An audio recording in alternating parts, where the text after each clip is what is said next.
Hi all welcome to the channel బోనమ్మ ముచ్చట్లు. ఈ వీడియోకి పార్ట్ 1 నా ఛానల్లో ఉంది, please check it out.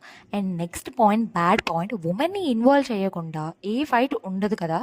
And ఆ నెక్స్ట్ పర్సన్ కూడా ఒక మెన్నే కదా, అతను ఈ పర్సన్కి కోపం రావడానికి, కంట్రోల్ తప్పడానికి ఉమెన్ని తిడతాడు.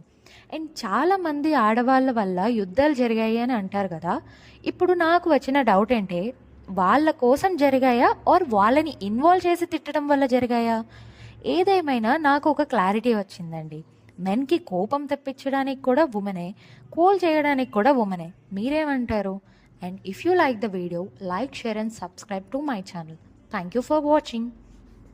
ఎవడు పురుషుడనిపించుకుంటాడంటే తనలోంచి పైకి లేచిన కోపాన్ని తనకే ప్రమాదకరమని తెలుసుకొని, తన శత్రువని తెలుసుకొని, తన ఒంటిలో పుట్టిన కుబుసాన్ని పాము తానే వదిలిపెట్టేసినట్టు పరీక్షించుకుని మౌనం పాటించి తన కోపాన్ని తాను విడిచి